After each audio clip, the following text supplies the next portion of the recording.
Does the idea of the unavoidable judgment of God bother you? I found that it does bother a lot of people. Get your coffee.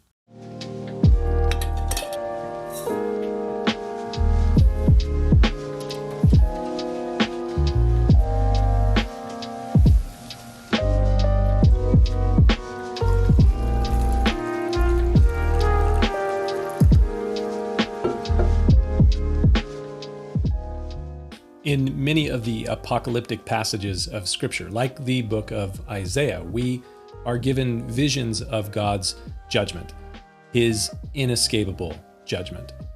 In Isaiah chapters 13 through 23, we have those kind of visions. God's judgment is pictured here as being poured out upon the nations of what is called the Fertile Crescent in the 8th and 7th centuries BC. So God's judgment is seen as being poured out upon Babylon and Philistia, Ethiopia, Egypt, Syria, Moab, and others.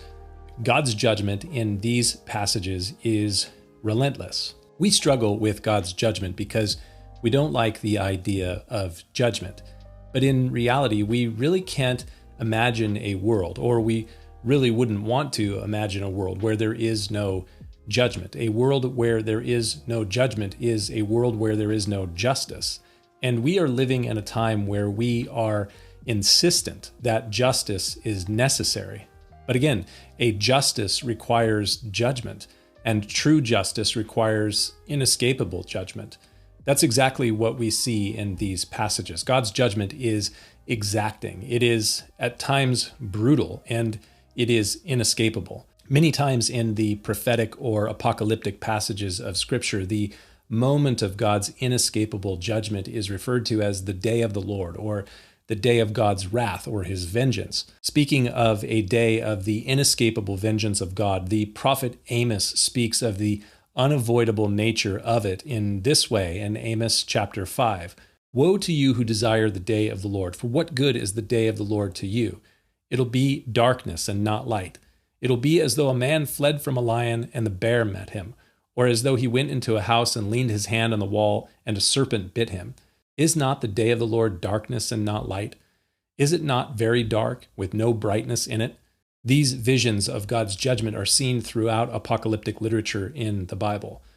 Yes, these are the things that bother a lot of readers in our day. But again, remember, there is no justice without judgment. So stop crying about justice if you are offended by judgment. The day of the Lord is connected to a number of prophetic landmarks or identifiers in Scripture.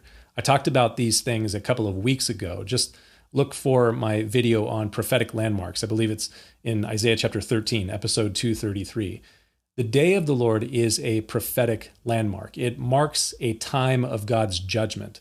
And the day is associated with several different landmarks in the Scriptures, where the sun is darkened and the moon becomes red like blood. Many commentators associate that imagery, the sun being darkened and the moon becoming as blood, with thick smoke of the burning of a city clouding the light of the sun and the moon. But that's really a discussion for another time.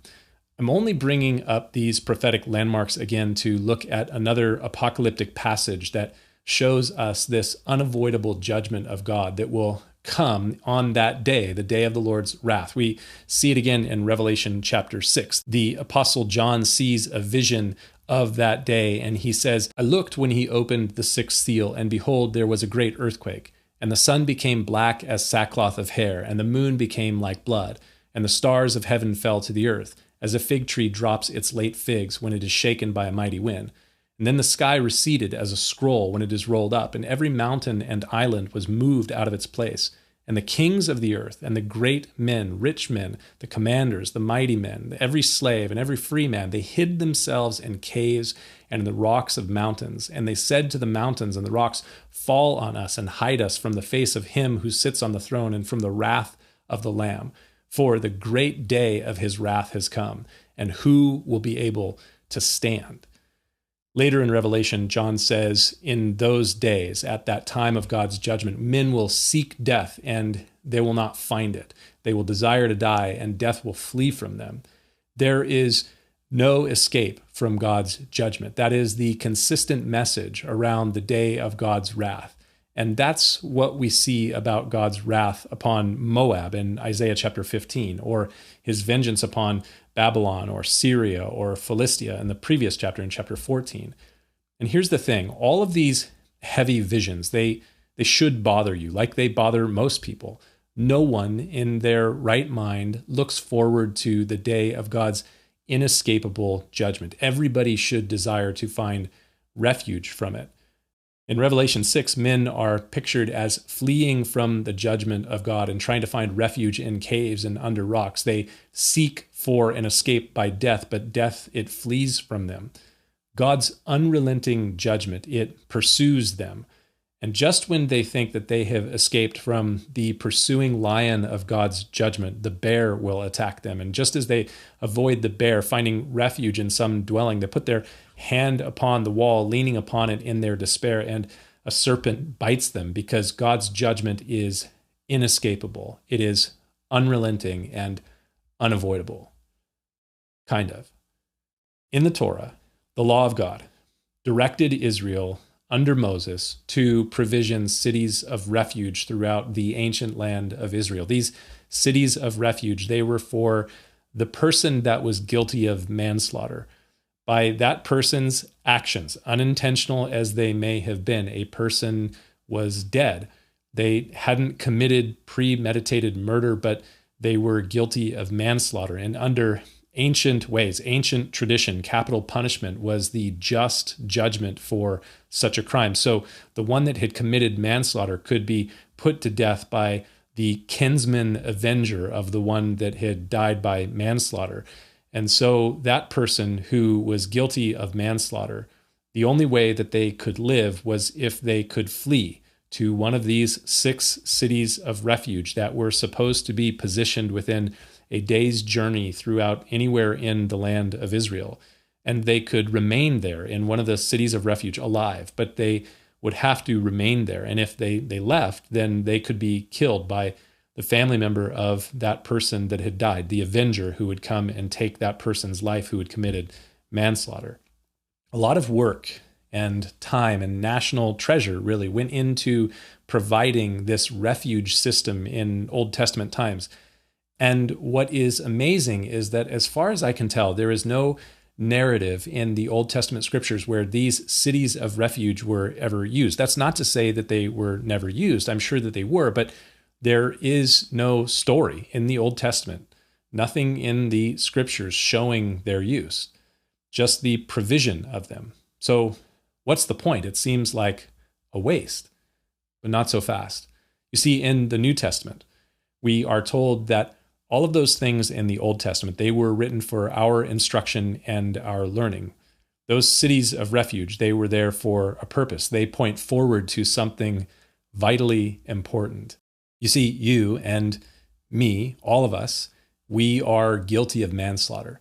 By our actions, unintentional as they may have been, a man was killed. He died on a cross 2,000 years ago because of your sin and because of mine. And justice is demanded. And that one who died on the cross, he has a near of kin. He has a father who demands justice for the death of his son. And he is unrelenting in his justice. His justice is inescapable unless you flee for refuge. Where can you flee for refuge? Refuge is seen 60 times in the Old Testament. It is a key theme in the first 39 books of the Bible, from Genesis to Malachi.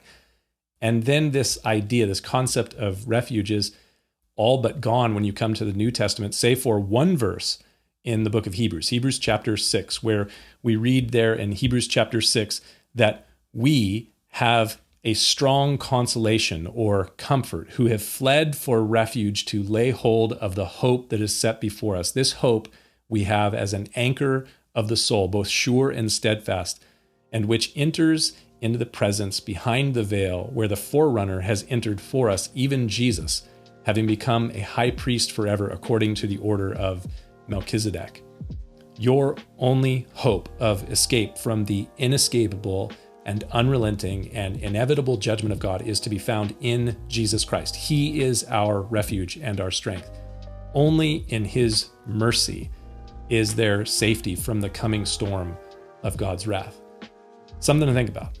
We'll see you next time.